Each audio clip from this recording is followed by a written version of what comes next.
Kuhn Review, print speaking to the blind, celebrating 40 years of audio newspaper production. Welcome to this week's edition of the National Podcast, recorded at the Bishop Briggs Media Centre by our amazing volunteers.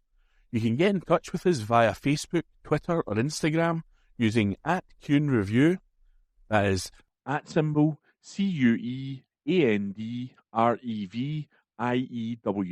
You can also contact us directly by emailing information@kuhnreview.com. That is INFORMATION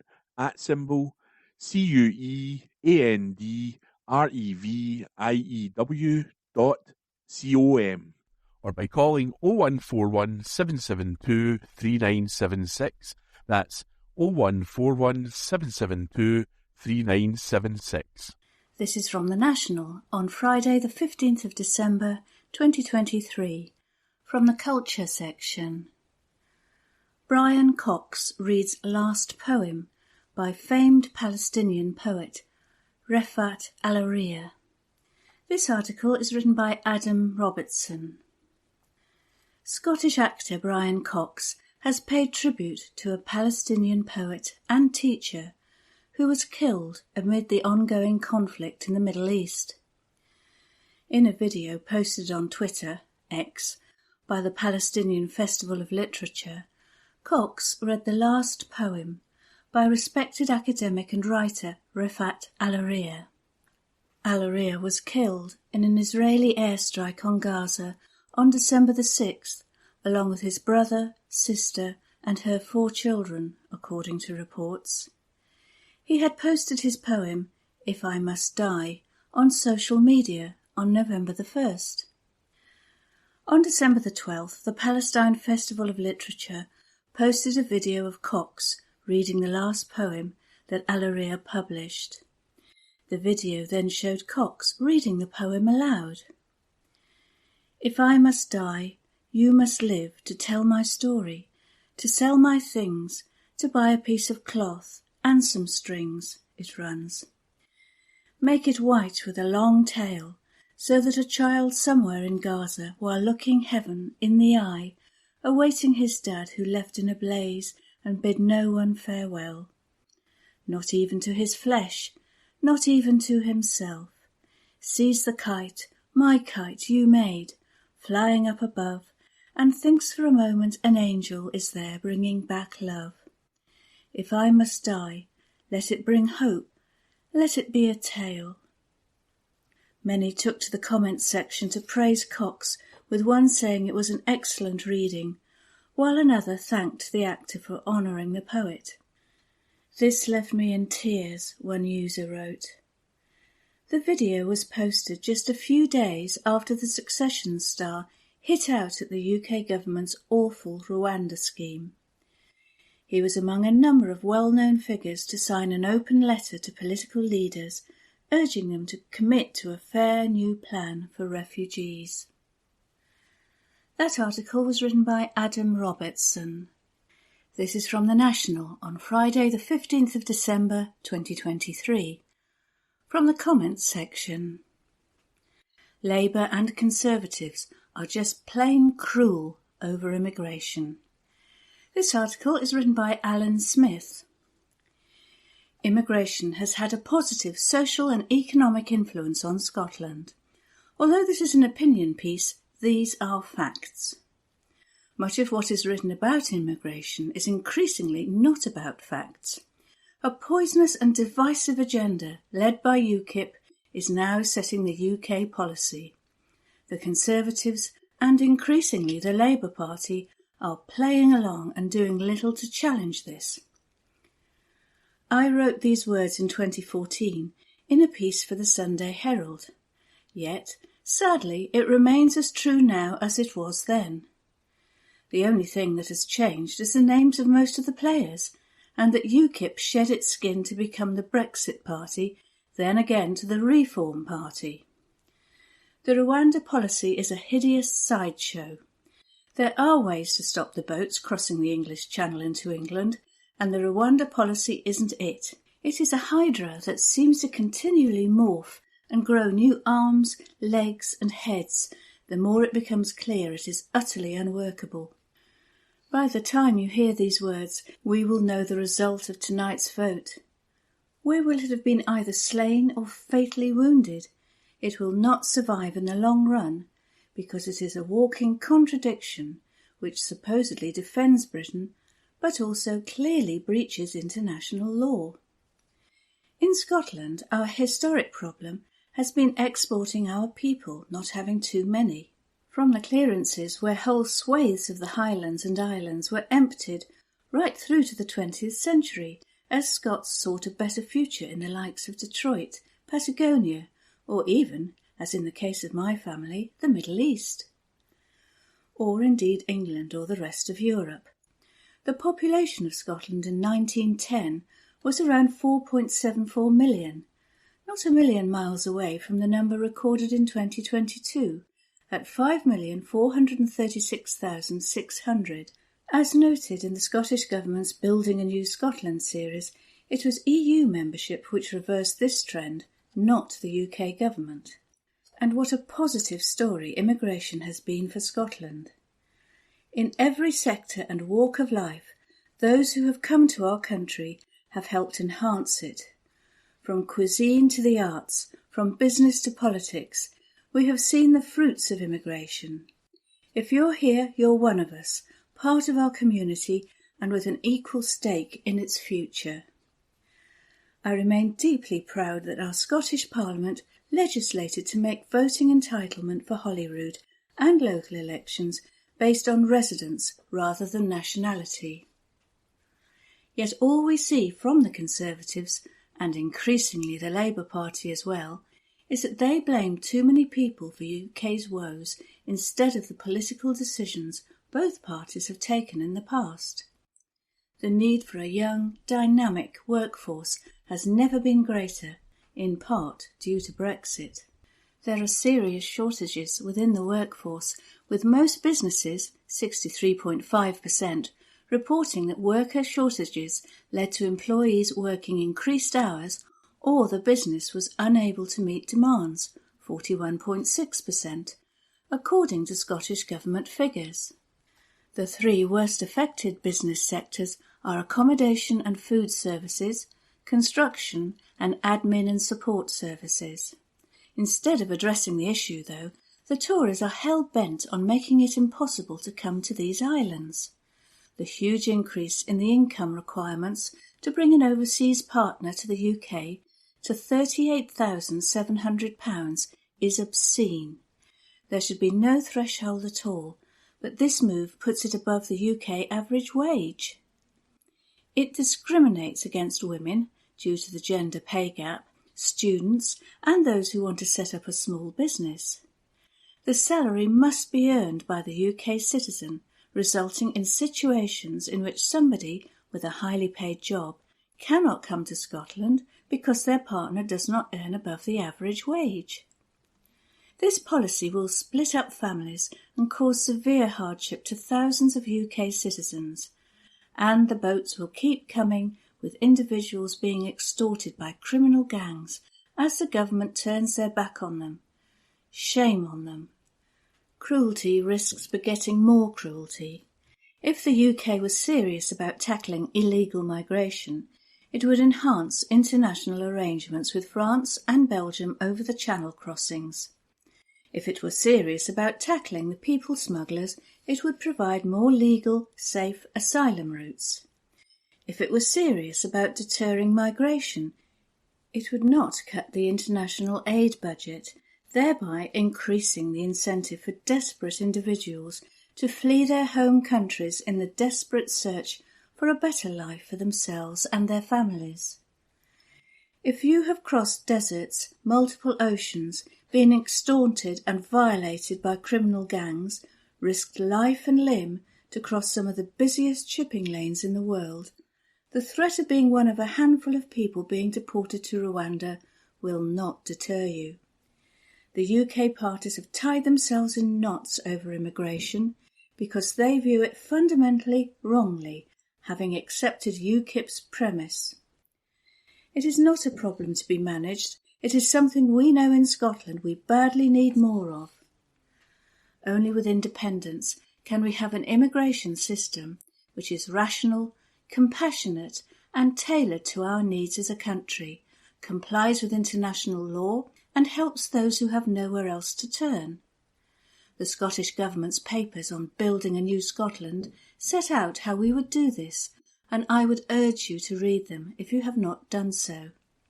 In the meantime, we will continue to speak up for those who have no voice and condemn the UK's cruelty towards some of the world's most vulnerable people.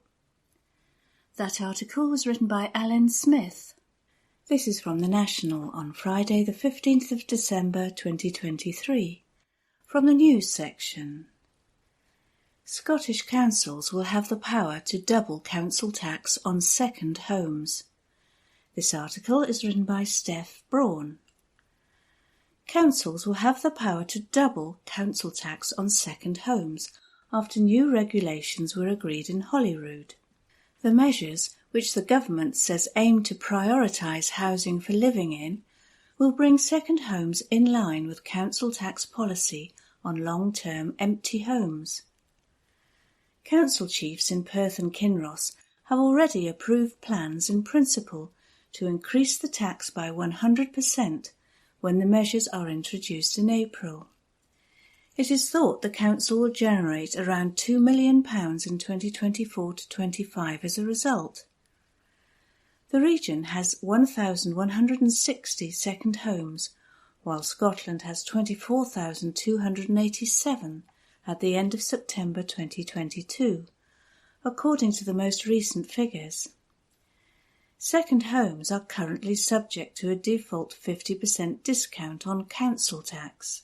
However, councils can vary charges, with the majority already setting the full rate for second homeowners. Protections have been put in place for owners of new properties that have previously been empty for more than 12 months.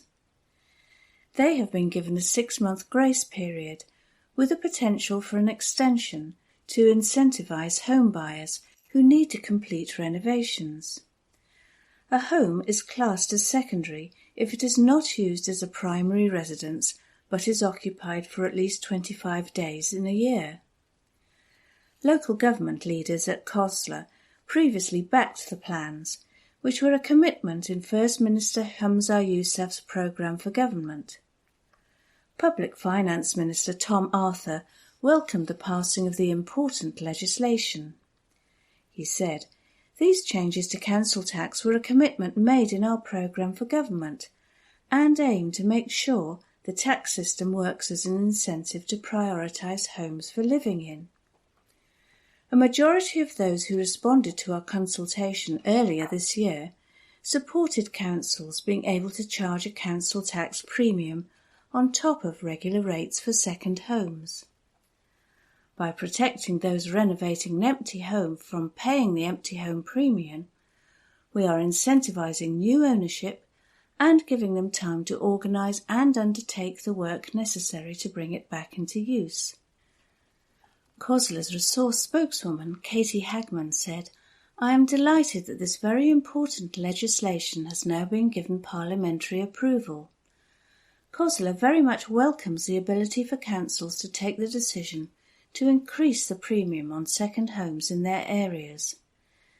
This supports our long-standing position that councillors who are closest to their communities should be empowered to take the decisions about what best works in their local communities." And that article was written by Steph Braun. This is from The National on Friday the 15th of December 2023, from the news section. Tesco recalls Christmas food due to possible presence of moths. This article is written by Gregor Young. Tesco has recalled a batch of its own brand Christmas stuffing mix due to a possible presence of moths. The contamination of the 130-gram packs of Tesco Finest apple and cranberry stuffing mix makes them unfit for human consumption, the retailer warned. The affected batch has a best before end date of September 2024. Customers should return the product for a full refund and do not need the receipt, the supermarket giant said. Tesco apologised to customers and said, "We are recalling a single batch of Tesco finest apple and cranberry stuffing mix due to the possible presence of moths, which makes the product unfit for human consumption." The Food Standards Agency said, "If you have bought the above product, do not eat it.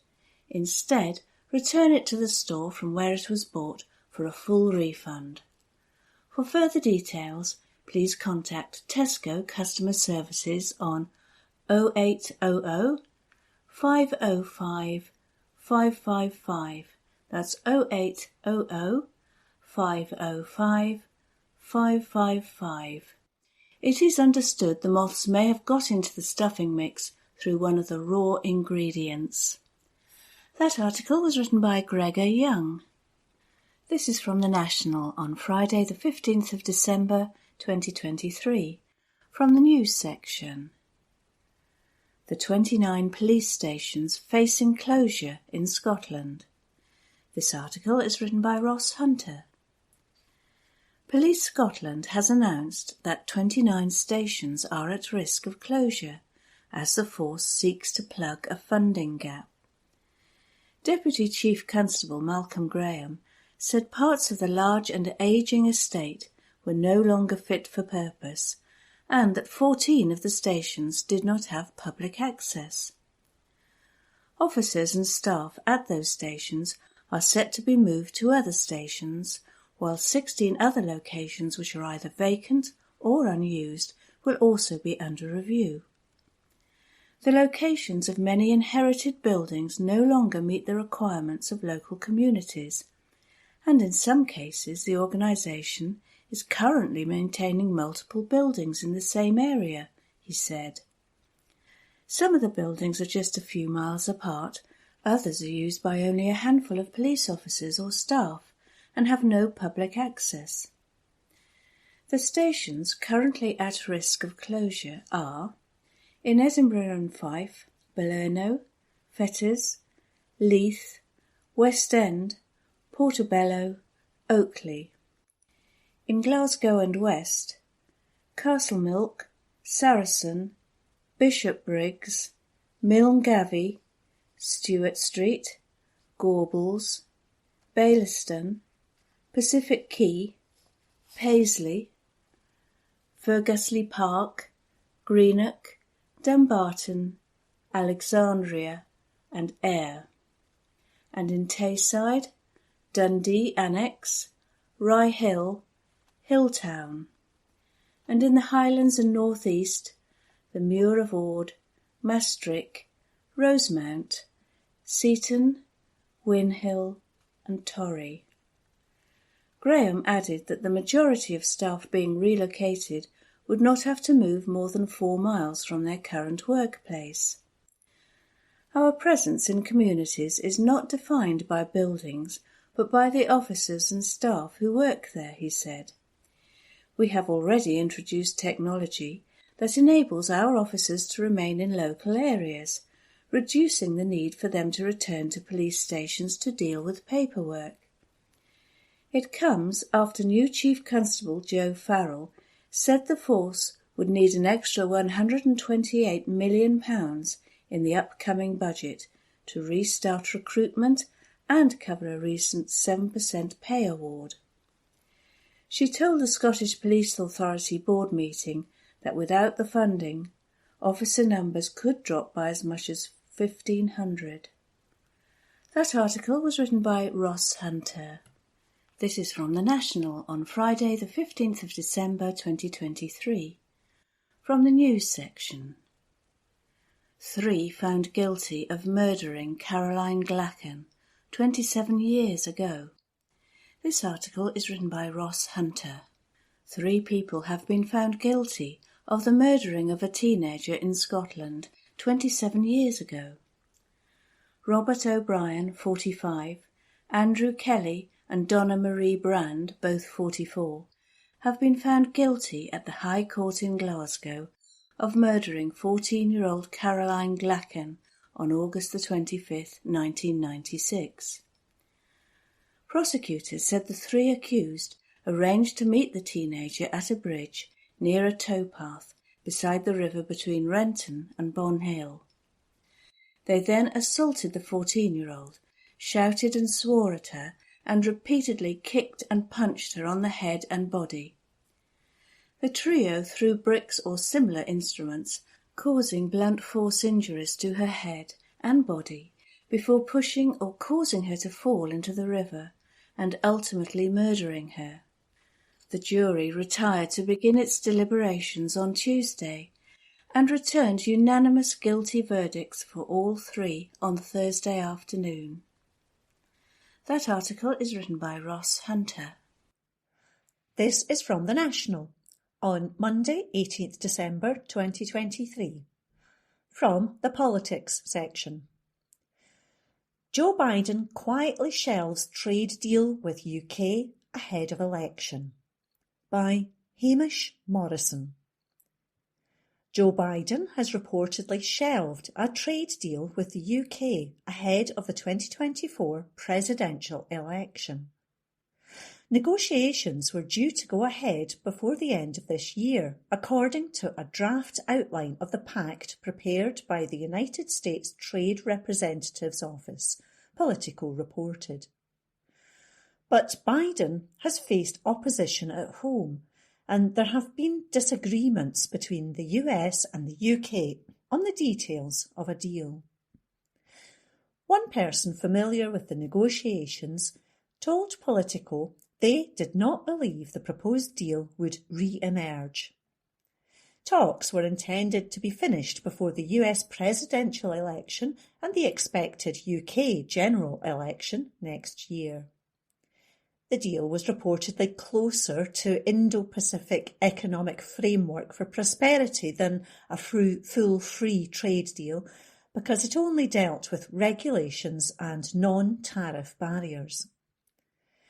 IPEF talks also collapsed last month when Biden faced criticism from senior Democrats because it was not strong enough on labour standards. A post-Brexit trade deal with the United States is highly coveted by the UK government. An IPEF-style deal was pitched by Business and Trade Secretary Kemi Badenoch in April when Biden visited Belfast.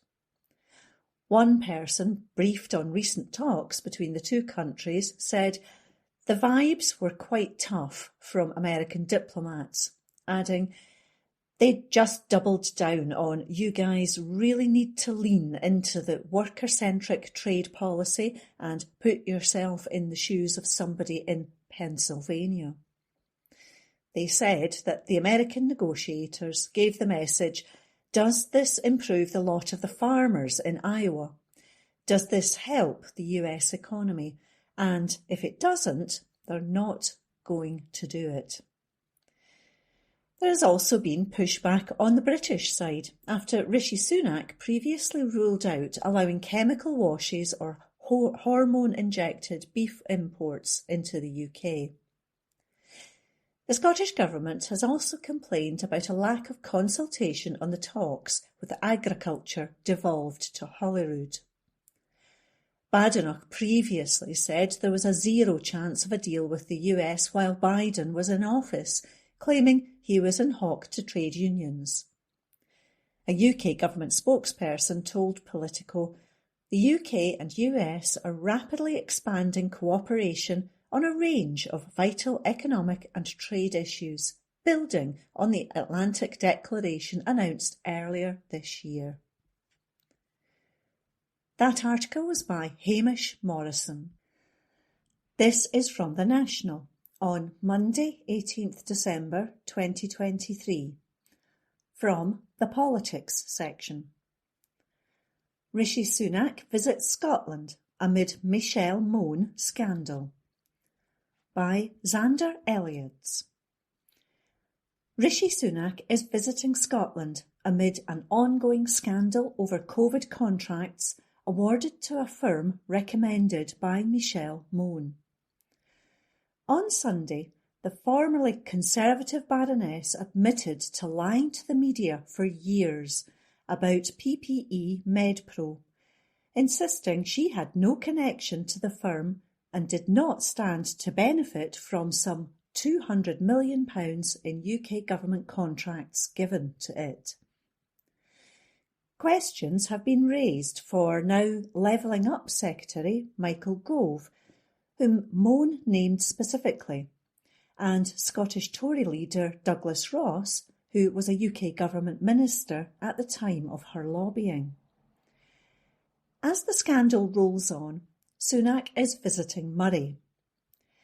In a release from the UK government, the Prime Minister is said to be going to have a cup of tea with personnel and hear about the remarkable work over the past year to support the security of people across Scotland and the entire United Kingdom. It is thought that Sunak will be in Lossiemouth.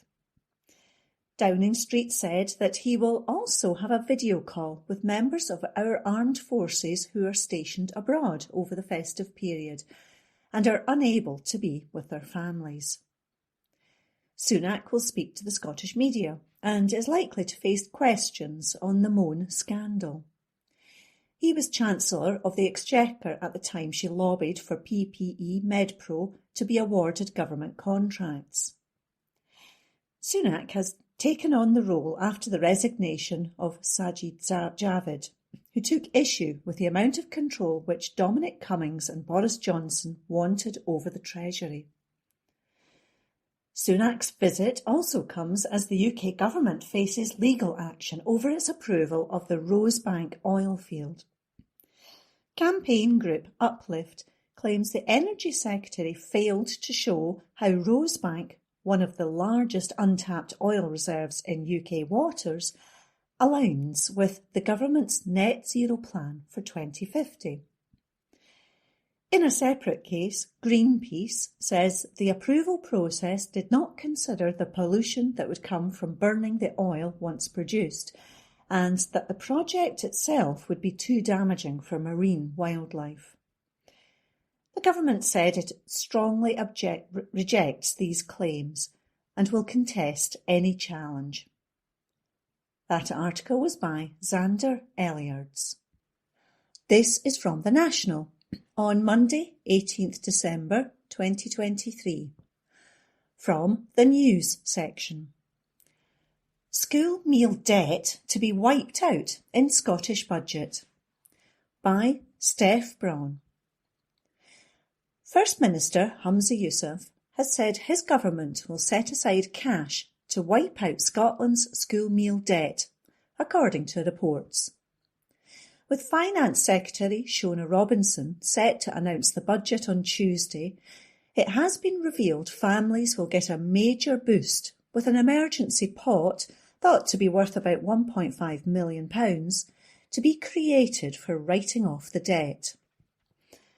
According to the Scottish Sun, parents of more than 30,000 kids have been chased for school meal payments, with some councils sending in debt collectors to recoup funds.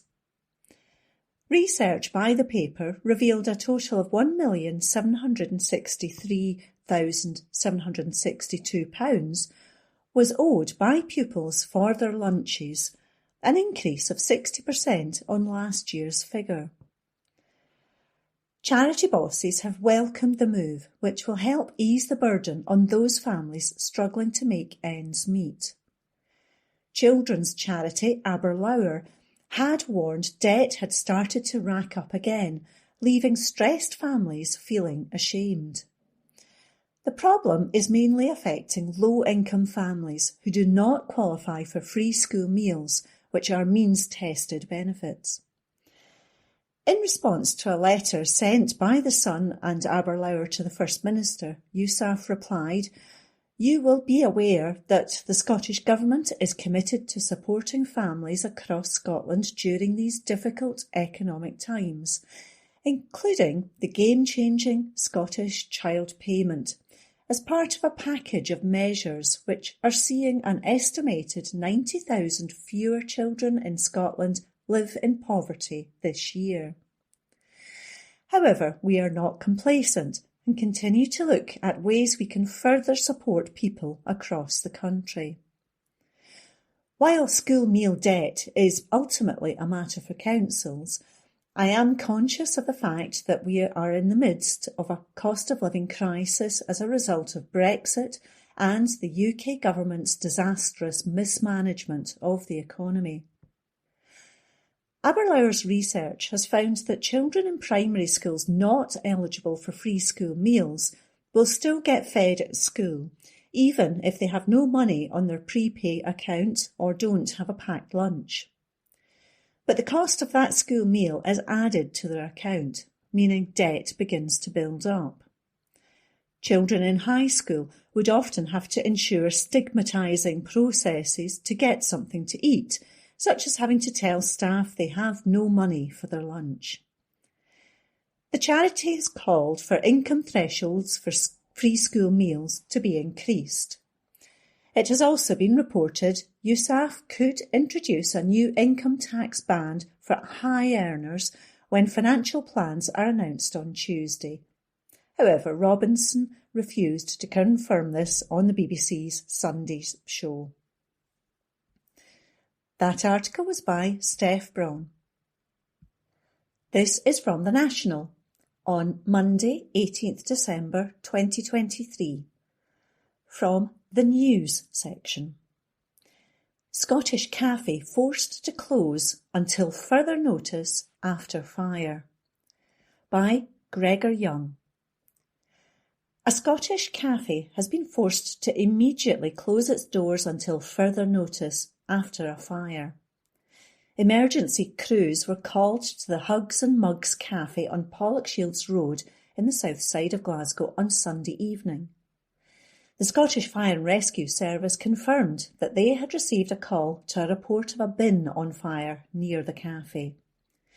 3 appliances were mobilised at 11:36 p.m. The fire was extinguished and crews left the scene safely at around 3 a.m. on Monday. The cause of the fire is not known, but police confirmed an investigation is underway. On Monday morning, Hugs and Mugs posted on Facebook saying the blaze had been in the cafe and they would have to close. The post read, "Good morning everyone. It is with a heavy heart we write this post this morning. We unfortunately have had a fire in the cafe last night. Therefore, we will be closed until further notice from today. Apologies for any inconvenience, and we will update you all as we get any more information. Take care, everyone. We hope to see you all again soon." A Police Scotland spokesperson said, "We were made aware of a fire at Pollokshields Road in Glasgow shortly before 12 a.m. on Monday, December 18th. The fire was extinguished by the Scottish Fire and Rescue Service and no one was injured. Inquiries are ongoing." That article was by Gregor Young. From The National, Monday the 18th of December, from the comment section. Israel killed their own citizens. No mistake. By columnist Steph Payton. Everybody makes mistakes, right? To err is human, after all. Though when I tend to think of what constitutes a mistake, it generally falls into the category of split-second missteps or through putting trust where it was unearned. Returning to my previous broadband provider, despite knowing how awful their service is, was a mistake. Drinking 2 pots of coffee before writing this column? Also a mistake. But the murder of the 3 Israeli hostages at the hands of the IDF? No, I do not believe, by any reasonable metric, that falls into the category of a mistake. The cold details of their execution at the hands of Israel's occupying force preclude it from such. A rifle did not mistakenly discharge, nor did the hostages mistakenly approach the IDF without signalling their intent. Rather, 3 men, shirtless, waving the internationally recognised symbol of surrender and begging in Hebrew for help, were systematically gunned down by IDF soldiers. Their would-be saviours. Instead, they're murderers. After killing 2 of them, the soldiers had reportedly killed the 3rd after they re-emerged from hiding, having run from the bullets. All 3 men were killed by a building marked SOS. To diminish this moment as a simple mistake, as many headlines and social posts have tried, is to remove it from the context in which it happened. The soldiers who killed their own citizens did so with clear sight of the men approaching, unarmed, shirtless to show their lack of concealed weapons, and waving a white cloth. They looked and sounded like civilians, and, in turn, the occupying military force indiscriminately opened fire on them, pausing briefly after killing 2, then opened fire again to kill the remaining survivor. The only mistake that I can see here is that the IDF, believing that it was killing Palestinian civilians, was actually killing its own. Now, there are some who I know will rally in response to this and claim that it's truly the fault of the Hamas, that in dressing them as civilians they sought to put their hostages in danger. Of course, to make that argument, you need to first accept the premise that the IDF is targeting civilians. Why else would it be dangerous to move through the rubble of Gaza while dressed as a peaceful and unarmed Palestinian? Had the hostages been shoved into gunfire in the garbs of a Hamas fighter, this would be a different story. But they were not. There are in fact many such arguments trotted out that crumble under any real scrutiny, but through a Zionist lens, Palestinians have been dehumanised to such a degree that what should be obvious is obscured to some. If a hostage situation were to arise in Scotland, and the police's first response was to kill every civilian alongside the gunman, there would be a reckoning on any politician that justified such a use of murderous force. Even from the darkest recesses of what constitutes Britain's chattering classes, I doubt you could summon any who would be willing to argue that the police were not at fault because the gunmen had used human shields. Yet, even this analogy falls well short of the reality of what is happening in Palestine. No, to more fully represent the real-world experiences of Palestinians, the police in this story would also have to identify the dead civilians, then follow through by killing their extended families when they waited for news at home, before following up with killing any of the journalists trying to report on it. If you can recognise the outcry that such murderous behaviour would elicit were this to happen here, then you must surely understand the horrors of what the Israeli regime have wrought upon Palestine. You could only argue that dressing hostages as civilians is a death sentence if, first, you have accepted that the IDF are targeting civilians. That is an extremist position to hold, and, in turn, every defender of the State of Israel's action should be considered an extremist. It must be taken, from this point on, that anyone defending Israel's mission of ethnic cleansing in Palestine does so with an understanding of what is happening to civilians on the ground, particularly while video after video emerges from Gaza of IDF soldiers having what can only be described as a jolly old time playing in the ruins of mosques and bookshops.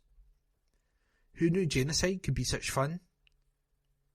And yes, the IDF will come out and claim that these are isolated incidents where the proper rules of engagement were not followed. But I have to ask what top-down culture in a military organisation could have led to anyone thinking that these were acceptable responses in the first place, both in the killing of non-combatants in the streets and in their revelry in the desecration of places that held meaning to Palestinians. And this is only what we know of. Every day that passes, it must be becoming clearer to Israel's defenders that they have endorsed, and in part unleashed, something barbaric in a nation of people whose crime is no more than existing in the land that Israel wants for itself. Zionist thinkers and politicians have said as such for decades. We all have the tools to understand injustice on a bone-deep level. For some, that understanding gets lost when it comes to the topic of Israel and Palestine. Perhaps now that Israel has gone full mask off in its rejection of two-state solution and its total cruelty, that some who are quick to scream that Israel has a right to defend itself will reflect on what role they have played in this, and in how far they have stretched the right to self-defence to mean nothing and to justify everything. And that was a comment piece by Steph Payton. From the National, Monday the 18th of December, from the comment section, UK government must share what help it's giving to Israel. Comment piece by Kenny McCaskill. It's 20 years since Scotland was taken into a war in Iraq, which is predicated on lies and deceit. The weapons of mass destruction and imminent Armageddon that were said to be the basis for it were proven to be fiction. Hundreds of thousands across the country had marched and demanded peace, but were simply ignored. Millions died, and the world was made a far less safe place. The consequences are still with us today, with terrorism and refugees. Then it was Tony Blair acting as a sidekick to US President George W. Bush. My fellow Alba Party MP Neil Hanvey MP was right to raise this issue in Parliament last week, forensically detailed the documentation uncovered by Declassified UK, which disclosed the legal advice which was given, and yet blatantly ignored. Blair's guilt must neither be forgotten nor forgiven, but now another crisis stalks our globe, with the genocide that's unfolding in Gaza and the wider injustice in Palestine. The pictures shown on our TV screens are horrific enough, though it has to be said that watching Al Jazeera rather than the BBC or ITV news shows an even more gruesome picture. As a parliamentarian, I've seen footage shot by the Palestinian ambassador and international aid agencies, and the reality is much, much worse. It's a sanitised, if not slanted, image that we're being given. This time it's the Tories who are in charge, but yet again the British establishment is acting as one. And again, actions are being taken that are not in our name, and the truth is not being told. The UK's abstention at the United Nations Security Council was shameful. The call was doomed due to the United States veto, but failing to stand against what is a war crime was appalling. Failing to support a ceasefire is bad enough, but we cannot have any complicity in the atrocity being perpetrated in Gaza, yet we're veering dangerously towards that. It's bad enough that armaments have been supplied. They may not directly be weapons of war, but they form part of them. Ejection seats might seem benign, but when they're installed in fighter jets it's a different matter entirely, and the inventory is lengthy. The UN vote was, though, simply replicating the Tory-Labour alliance at Westminster, where a ceasefire had been opposed and supplanted by the weasel words of a humanitarian pause. But what does that mean? The limited pause of course saw some respite and the release of some hostages, but this isn't a conflict between two competing armies. There cannot be a modern-day equivalent of a Christmas truce in the trenches, some fraternisation between soldiers before the horror all recommences. This war by a modern, sophisticated army against a civilian population, and in a very small area where they've been told to flee, yet afforded no sanctuary when they do. The target ostensibly may be Hamas, but the crossfire is across the entire field of vision. It's civilians, not Hamas fighters, who are dying in their thousands. We are about to celebrate the birth of a child in a manger in Bethlehem. Yet, 2 millennia on, but only some 40 miles down the road, children are dying in hospitals in Gaza through the absence of basic health care. Of course, the Hamas attack of October the 7th has to be condemned unreservedly, and is accepted that all nations have the right to defend themselves. But this has gone way beyond defence or legitimate attack.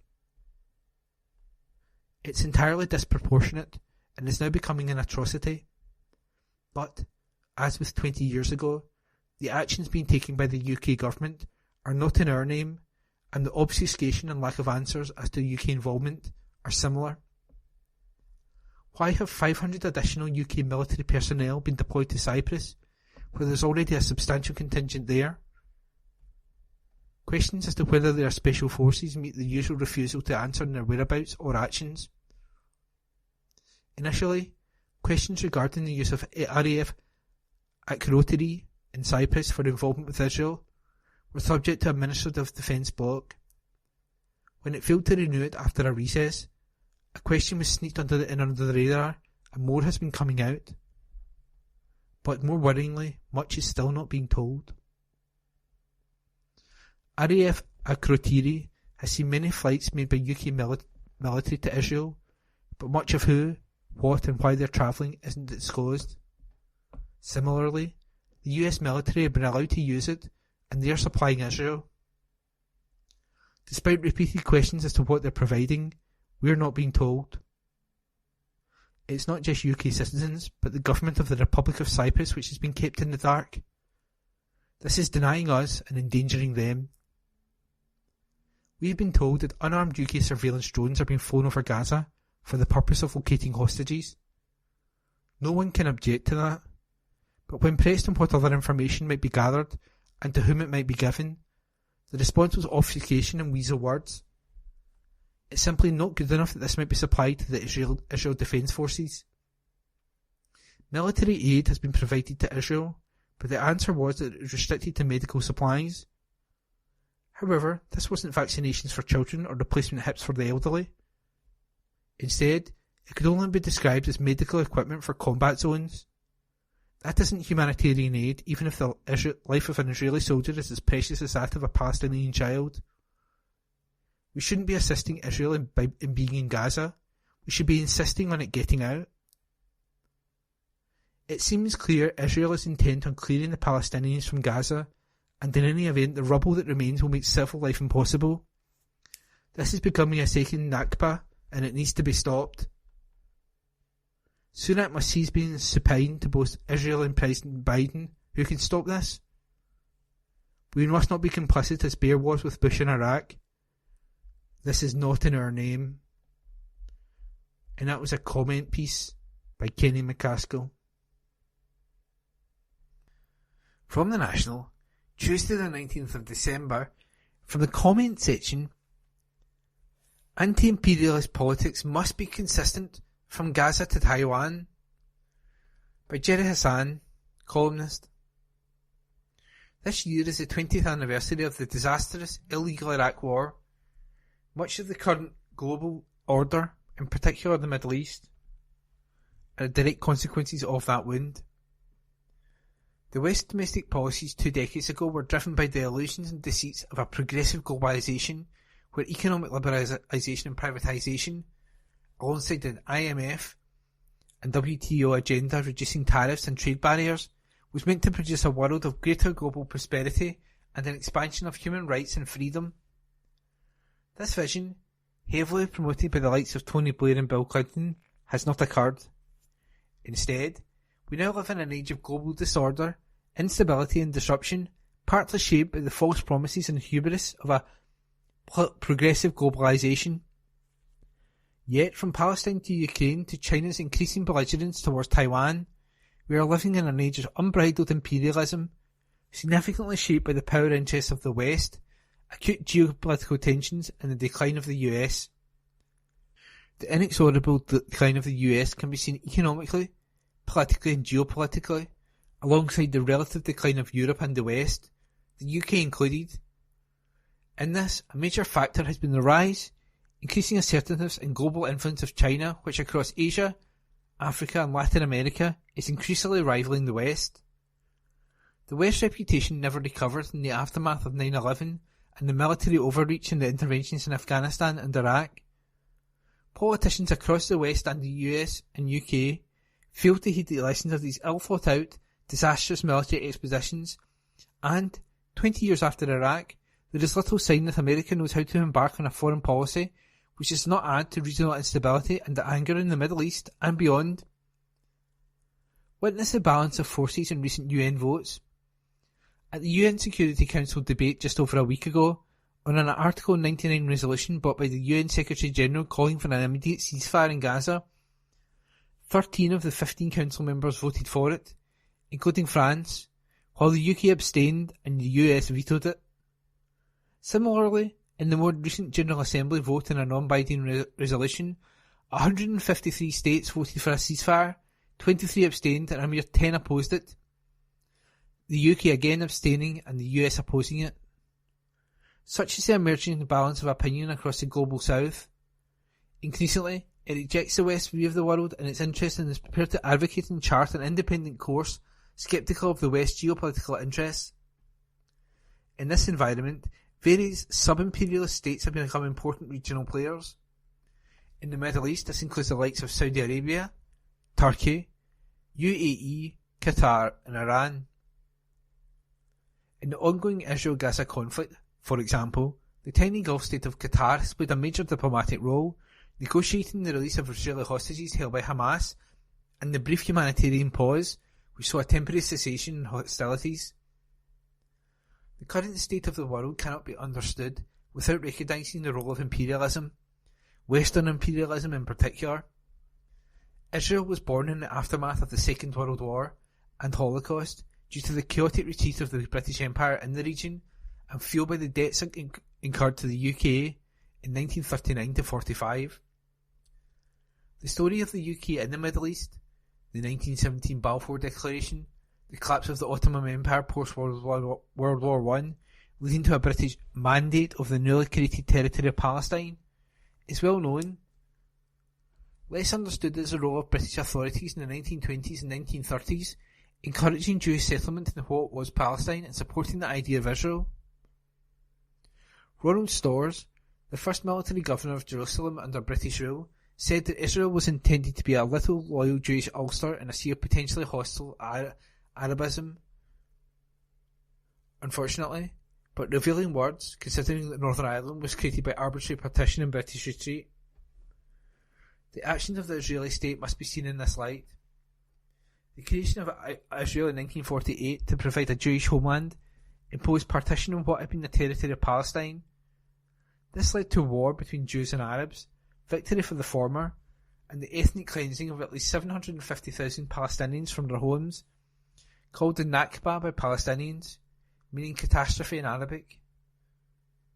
This was followed by the 1967 war, whereby Israel occupied the West Bank and Gaza with their large Palestinian populations, as well as the Golan Heights in Sinai, the last return to Egypt via the Camp David Accords of 1978. This has left, despite the Oslo Accords of 1993 between Israel and Palestinian authorities, 4.5 million Palestinians living in the West Bank and Gaza, and 1.9 million living in pre-1967 Israel, denied full human rights. The fundamentals of this are missing from UK and Western discourse. 75 years of Palestinian statehood are being denied, along with 56 years of illegal Israeli occupation and settlement building on the West Bank. Decade after decade of Western politicians demand that Palestinians accept the right of Israel to exist, which the PLO did in 1988, and from which it gained nothing when the Israelis trashed the Oslo agreements. No senior Western politician consistently demands that Israel accept Palestine's right to exist and the Palestinian right to self-determination. Israel exists. It is a regional superpower, a nuclear power aided and funded by the West. It is no accident that Western politicians cannot acknowledge the injustices and inequalities in the situation, or say the words illegal Israeli occupation, and acknowledge its systemic disregard for humanitarian and international law over decades. Meanwhile, decades of occupation and repressing and killing Palestinians has aided to an increasingly ultra-right-wing Israeli politics where the language of dehumanising Palestinians is regularly used. After the Hamas attack on October the 7th and Israel's military response, Avi Dichter, a member of the Israeli War Cabinet, said, "We are now actually rolling out the Gaza Nakba. That's how it will end," openly referencing the 1948 ethnic cleansing of Palestinians. Netanyahu said in the past few days he is proud to have prevented a Palestinian state. The Israeli ambassador to the UK, Tzipzi Hotoveli, caused controversy when she articulated the reality of Israel's position that there was no possibility of a two-state solution, and asking the Sky News presenter, "Why are you obsessed with that?" There is worse. There is no population in Gaza. There are 2.5 million terrorists, said Eliyahu Hussein, former IDF intelligence officer. Ghassan Alian, Major General in the IDF, commented, "Human animals must be treated as such. There will be no electricity or water. There will only be destruction. You wanted hell, you will get hell." In such circumstances, a principled anti-imperialism across the world stands in solidarity and empathy with the people of Palestine. But it does not stop there.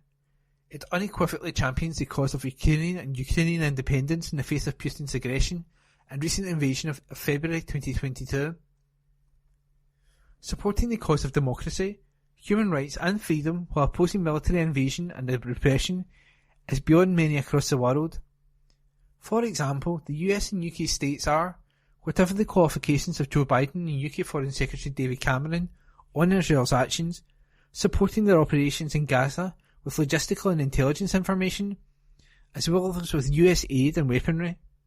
However, it is true that parts of the left and anti-imperialist opinion, in their opposition to Western-backed actions, are sometimes morphing into support for Hamas, downscaling their repressive nature, or trying to validate the October the 7th attacks. In relation to Ukraine, there is a section of the left who sympathise with Putin, believing his argument that NATO expansion was a valid reason for his invasion of a sovereign and independent country. Similarly, the US Republican Party and Donald Trump agree with much of this latter position, admiring the strongman anti-democratic politics of Putin. The current global sympathy with the Palestinian cause and against Israel's aggression is significant. It should be welcomed and built upon, but we need to have a consistent, coherent anti-imperialism and solidarity across the world. The state of global disorder is no accident. It is a product of imperialism, empire, and of Western hubris. For a principled anti-imperialism to be strong, it has to stand with the oppressed, the marginalised, and dispossessed everywhere. And that was a comment piece by Jerry Hassan. The National, recorded on Wednesday 20th of December 2023. The Culture section. The Scottish pub named among the UK's cosiest by the Good Food Guide, by Andrew Smart, SEO journalist. A popular and beloved Scottish pub has been named among the UK's cosiest and most ideal for a perfect winter lunch. The pub and eatery, which is located in St John's town of Dalry in Dumfries and Galloway, received a glowing assessment with the inspector praising the spot for its relaxed, warm vibe and terrific food. A number of other well-known pubs made the Good Food Guide list, with Edinburgh Castle in Greater Manchester and Harwood Arms in London also making the cut. The Clachan Inn was the Scottish pub to be named among the UK's cosiest places to grab a pint and winter lunch. The popular Dumfries and Galloway haunt delighted the inspector with its selection of pub favourites and refined modern dishes, available to those looking for a place to hang up their coats and enjoy a winter meal.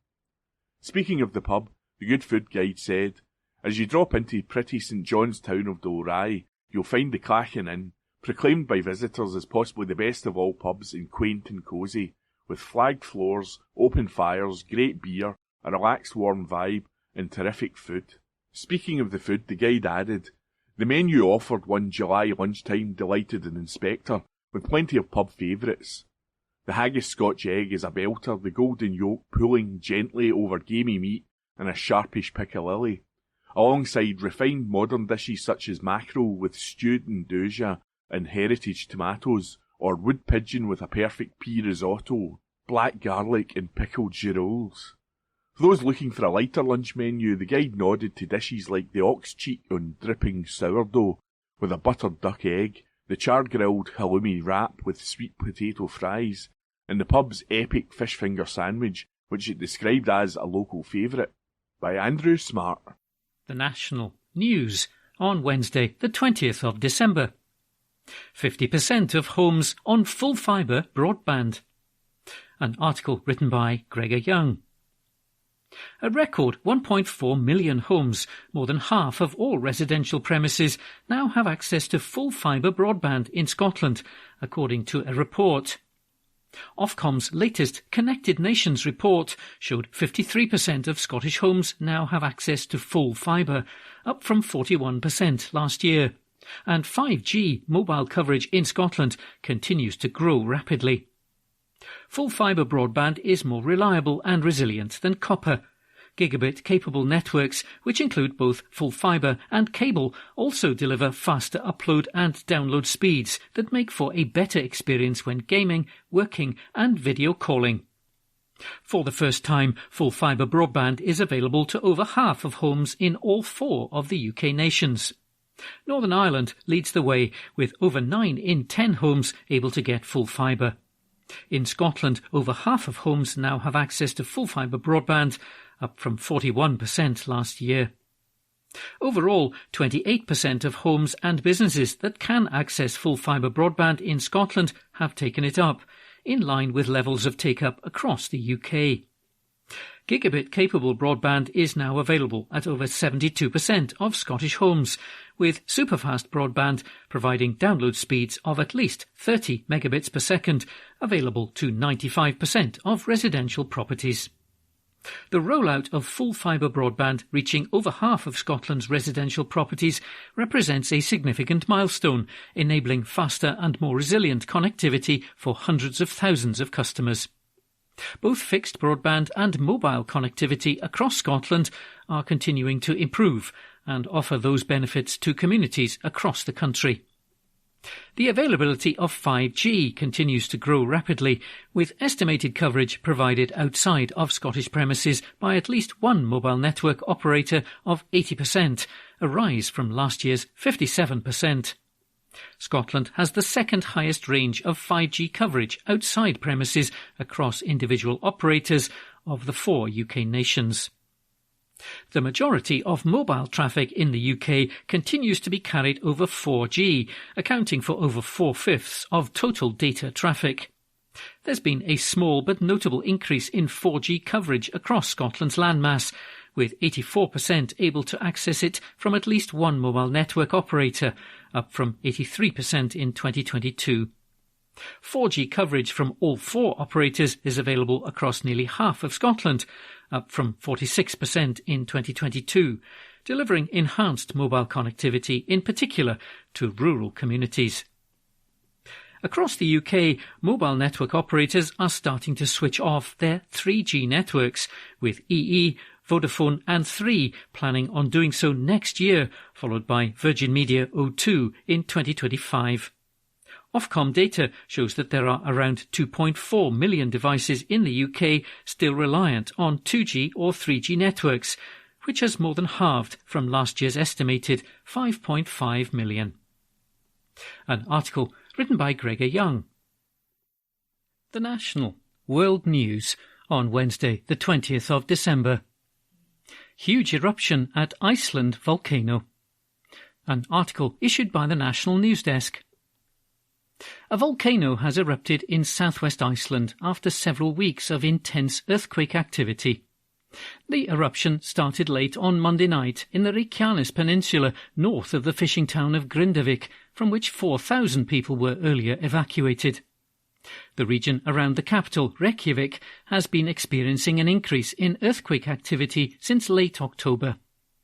An expert has said it will not bring the same level of disruption as an incident in 2010, which halted European air travel.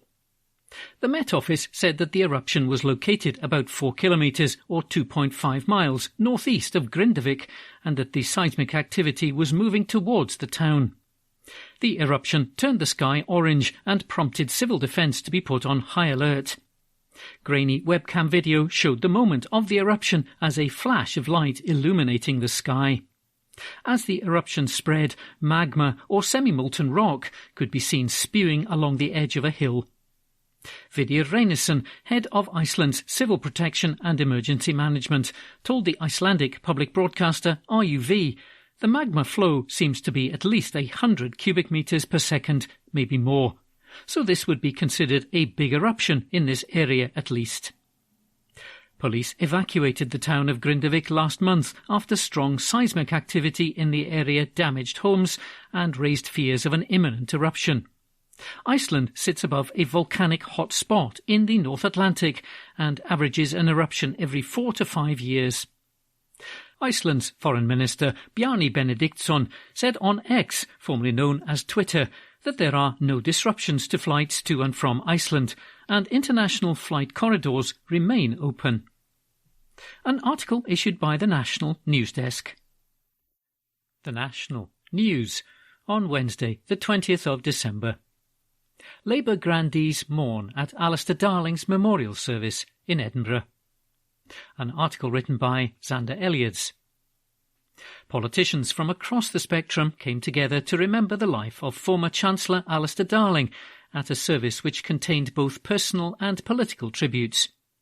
Former Labour Prime Ministers Tony Blair and Gordon Brown both attended the packed memorial service in Edinburgh, along with former Conservative Chancellor George Osborne and the First Minister of Scotland, Humza Yousaf. Mourners at St Mary's Episcopal Cathedral also included Labour leader Sir Keir Starmer, Shadow Energy Secretary Ed Miliband, Shadow Chancellor Rachel Reeves, Scottish Labour Group Leader Anna Sawa, and some of those who served in government with Mr Darling, including Peter Mandelson and George Robertson. Former Scottish Tory leader Ruth Davidson, who campaigned in the 2014 independence referendum as part of the Better Together campaign led by Mr Darling, journalist Andrew Marr, writer Ian Rankin and Harry Potter author J.K. Rowling, who donated money to Better Together, were also present. The service took place after a private cremation on Monday, following Mr Darling's death, aged 70, on November the 30th from cancer. He was a Labour MP in Edinburgh between 1987 and 2015 and was one of only 3 politicians to serve continuously in government between 1997 and 2010, serving under both Mr Blair and Mr Brown. As Chancellor under Mr Brown, Mr Darling was at the centre of the government's response to the 2008 financial crisis and was widely credited for his calmness in a crisis. His son Callum recalled at the service how at the very peak of the financial crisis he broke out of Downing Street to take him to a Leonard Cohen concert. It was a welcome break at a difficult time, and it was time well spent, he added. Mr Darling's daughter Anna said that she was one of only 3 people to whom he showed physical affection. She told the congregation, "We held hands. He would squeeze me tightly and kiss me on the head.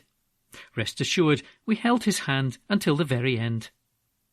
Friend and former Labour Minister Brian Wilson described Mr Darling as a straightforward, good guy who cared enough to make a difference. Ms Reeves described Mr Darling as her good friend and wise mentor.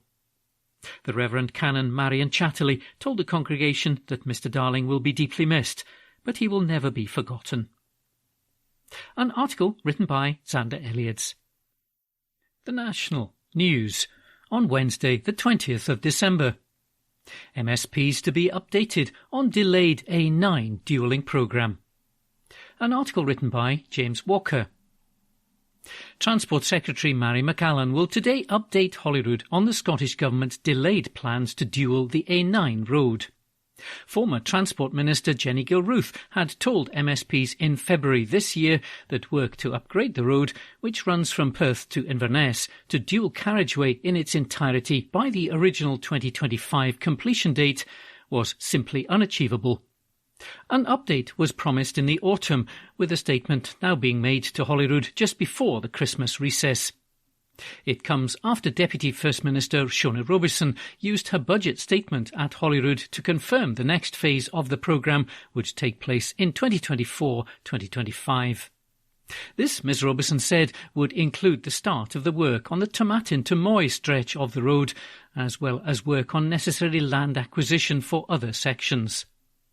The statement comes after papers released to Holyrood's Citizen Participation and Public Petitions Committee, which is carrying out an inquiry into the dualling programme, revealed that ministers were warned 2 years ago that the work could take until 2034 and cost almost £7.2 billion, more than double the original £3 billion estimate. A discussion paper dated December the 23rd, 2021, compared using a traditionally capital-funded approach to completing the final 8 of the 11 A9 dualling programme stages with a privately financed, revenue-funded option, most probably one based on the mutual investment model that's been used by the Welsh Government. According to the paper, the earliest the project would be completed if capital funding was used would be 2034, almost a decade after the original 2025 deadline, with an estimated total of just over £4.5 billion. If revenue funding was used, the paper suggested the work could be completed by 2032, but adopting such an approach could see the total costs amount to just under £7.2 billion.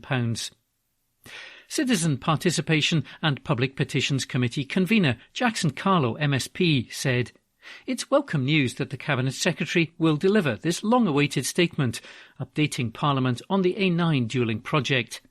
The committee remains committed to continuing our inquiry into the A9 on behalf of petitioner Laura Hansler, and we look forward to seeing the detail of the statement before inviting the Cabinet Secretary to give further evidence in the new year."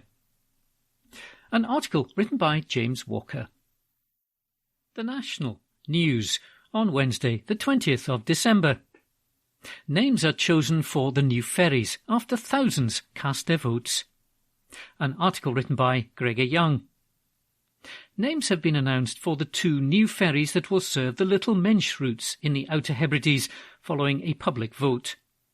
Caledonian Maritime Assets Limited, or CMAL, which owns the ferries, revealed that they will be called the MV Claymore and the MV Lochmore. CMAL produced 2 groups of names with input from people on Harris and North Uist. Nearly 3,000 votes were cast, with the Claymore and the Lochmore proving the most popular. Kevin Hobbs, chief executive of CMAL, said, "Following an excellent response to our public naming vote, I'd like to thank everyone who got involved in the naming of the 2 new Little Mensch ferries. Work is progressing well at the Semri shipyard on the Claymore and the Lochmore, and we're expecting delivery of both vessels towards the second half of 2025. They will bring welcome additional capacity, reliability and resilience for the island communities."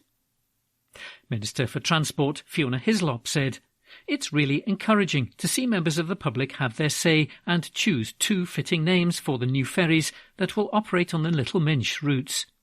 I very much welcome the continued progress on both vessels, and I look forward to the Claymore and the Lochmore formally joining the fleet, serving the Clyde and Hebrides."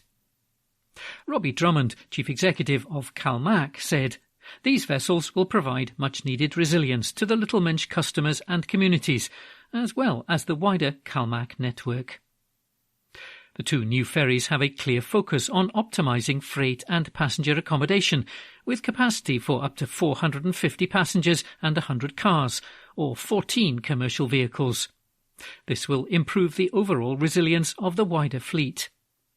These are 2 of the 6 new major vessels that CMAL is focused on delivering by the end of 2025. The small vessel replacement programme will also get underway in the new year, with plans to deliver 7 smaller Loch-class vessels in Stage 1 and 3 in Stage 2. An article written by Gregor Young. The National News on Wednesday, the 20th of December. Scotland matches airing for free is a matter for broadcasters. An article written by Gregor Young. Scotland games being made free to air is an issue for broadcasters, the chief executive of football's governing body has said. Matches have in recent years been broadcast on paid television services, including Viaplay. But political pressure has risen for public broadcasters to take over the rights to show the games, since the men's team made it to Euro 2020. Speaking at the Health, Social Care and Sport Committee yesterday, Scottish Football Association Chief Executive Ian Maxwell said the issue is out of the body's hands. "I don't think it's for the SFA to make sure that the games are free to air. I think it's on the free-to-air broadcasters to make sure the games are free to air," he said. "The process is that anybody can bid for our national team rights. It's centralised through UEFA. It's open for anybody to bid for them." The European football governing body has control over the TV rights for international matches involving each member nation, with just 7 of the 55, including Scotland, being broadcast on paid television services, according to SNP MP Gavin Newlands. Mr Maxwell said, "Ultimately it comes down to value. It comes down to finance. We receive money from the UEFA centralised deal. We then use that money to go and do the good work we do across the country. As long as those financial terms are met, anyone could show our games. I would love our games to be free to air, but it ultimately comes down to the free to air broadcasters and can they commit to the required finance." With the men's team having qualified for the Euro 2024 tournament in Germany, their first group game against the hosts will be shown live on STV, while the subsequent 2 against Switzerland and Hungary will be carried by the BBC. Mr Newland said there was no easy solution to the issue, but added that it was crucial for fans, governing bodies and broadcasters to work together. "I'm proud to have made this call on countless occasions and table amendment to the media bill currently making its way through the House of Commons in the hope that it speeds up the process," he said. Scottish Greens MSP Gillian Mackay, who has campaigned on the issue, said, "Football is for all of us. For me, the main question isn't about who's been to blame for keeping the matches behind a paywall. It's about how we move on and find solutions. I've met with STV and others and hope that we can bring fans, the SFA and the broadcasters together to sort this out once and for all. An article written by Gregor Young. The National News on Wednesday the 20th of December. Scots to face new entry requirements when travelling to the EU. An article written by James Walker. Scots are set to face new entry requirements when travelling into the European Union. From October the 6th, 2024, a new EU digital border system requiring fingerprints and facial scans to be taken from British travellers on first use is expected to launch, according to the I and Times newspapers. Eurotunnel is said to be testing the technology, collecting personal data at borders and entering it into an EU-wide database. With the entry-exit system, passengers would have to agree to fingerprinting and facial image capture the first time they arrive on the continent. The idea is that this should then allow for quicker processing in the future, although significant delays are initially expected. The SNP slammed the requirements as strict, and their Europe and EU accession spokesperson Alan Smith said that this was the reality of a broken Brexit Britain. He added the Leave campaign promised free trade with the rest of the world, yet the UK cannot even continue negotiations with a close ally in the United States. They also promised control over immigration, yet it is the EU which is updating its border infrastructure. Brexiteers promised that the UK would hold all the cards, yet the reality has exposed this as simply a bluff. However, with the Tories and pro-Brexit Labour refusing to accept reality, it's clear that only the SNP will stand up for the people and businesses of Scotland by offering a route back into the EU. The Scottish Government's Building a New Scotland series demonstrates that, unlike the Leave campaign, we have done our homework. Our roadmap demonstrates clearly how we will build a better future for the people of Scotland through independence in Europe, instead of being weighed down by the decisions of chaotic UK governments. I am confident that when presented with the choice again, the people of Scotland will go for a brighter future in the EU rather than the decaying status quo of the UK. An article written by James Walker. The National, Thursday the 21st of December, from the news section. Hamza Yousaf pays tribute to Lockerbie victims on 35th anniversary by Gregor Young. First Minister Hamza Yousaf has paid tribute to those who lost their lives in the Lockerbie bombing in 1988. Some 270 people lost their lives when Pan Am Flight 103 crashed out of the sky following the detonation of an explosive device on board. Debris from the plane landed on the Dumfries and Galloway town, killing 11 residents.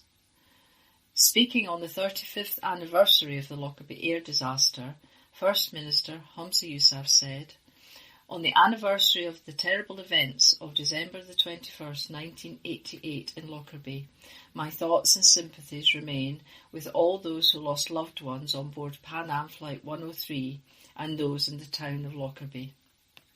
My thoughts are also with the emergency workers who responded in the immediate aftermath of the atrocity. Their rapid response, along with the people of Lockerbie, while facing extraordinary circumstances, demonstrated extreme kindness and humanity in the face of such horrific events. While those lost on that night can never be replaced, and the events have had a lasting impact on the town, I know links were forged following the disaster between Lockerbie and other communities that continue to this day, including the Syracuse University Scholarship Programme with Lockerbie Academy. The strength and compassion that both victims, families and the community of Lockerbie have shown has created a legacy of friendship and ensured that the memory of those who died lives on. Adel Basit al-Magahi, a Libyan national, was found guilty of 270 counts of murder on January the 31st, 2001, and was sentenced to life imprisonment in Scotland. He was released on compassionate grounds in 2009 and died in Libya in 2012. That was an article called Humza Yousaf Pays Tribute to Lockerbie Victims on 35th Anniversary by Gregor Young. From the National, Thursday the 21st of December, from the news section.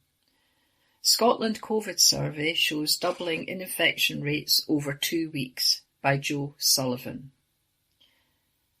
COVID infection rates are rising in Scotland and England according to new figures.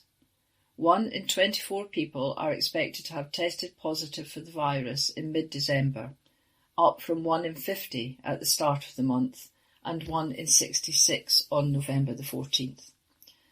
The data comes from a new COVID surveillance programme for Scotland and England run by the Office for National Statistics, ONS, and the UK Health Security Agency, UKHSA. It is a smaller version of the UK-wide infection survey that ran for nearly 3 years, which tracked each wave of the virus on a weekly basis. Publishing data every fortnight, the new programme collects data from around 150,000 individuals, with participants asked to perform a COVID test during one 7-day period every month and report the results to ONS. Estimates of infection levels in the new study cannot be compared with figures from the previous survey, as the two studies use different methods of testing and compiling data. Professor Stephen Riley, UKHSA Director General for Data and Surveillance, said, "At this time of year, the cold weather, shorter days and increased socialising mean that the potential for transmission of respiratory viruses like COVID-19 is particularly high. This, as well as the possible impact of new variants, means it's not unexpected to see cases increasing. If you are showing symptoms of COVID-19 or other respiratory illnesses, you should try to limit your contact with other people as much as possible, especially those who are older or more vulnerable." This was an article called Scotland COVID Survey Shows Doubling of Infection Rates Over 2 Weeks by Joe Sullivan.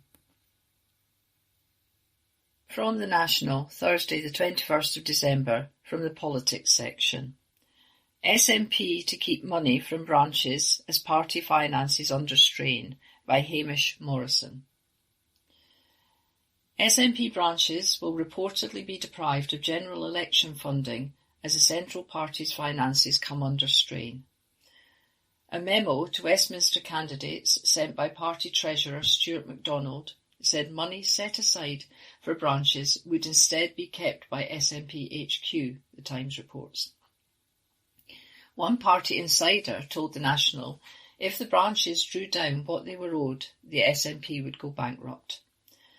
MacDonald said in his letter the current amount due to branches is pushing up beyond £900,000, largely due thanks to a lack of drawdown during COVID. Add in another £500,000 that could accrue during the year, and it is clear that such high balances are not sustainable going forward. A levy which reduces the balance to a more manageable level is an honest recognition of the fact, and it is better to do that now while branches and campaign teams can still plan ahead. Income from membership of the party is in decline and donations have dried up, with the party receiving nothing in donations in the third quarter of the financial year, according to the Electoral Commission. The SNP's most recent accounts note that the party was able to change its constitution, a move which was approved at the SNP conference in October, to suspend drawdowns from branches, so it remained able to meet its obligations. In his note to candidates, MacDonald said the money earmarked for branches was used and spent by HQ on all the other functions HQ undertakes. An SNP spokesperson told The Times, SNP conference voted to put the offer of independence at the forefront of the general election, so Scotland can escape the broken Westminster system for good. Branches will recognise the need to properly fund that, and this internal accountancy measure allows fundraising to be targeted to that end. This was an article, SNP to Keep Money from Branches as Party Finances Under Strain, by Hamish Morrison. That concludes this week's edition of the National Podcast. Please remember to subscribe to our channels at Q and Review and tell your friends about our service.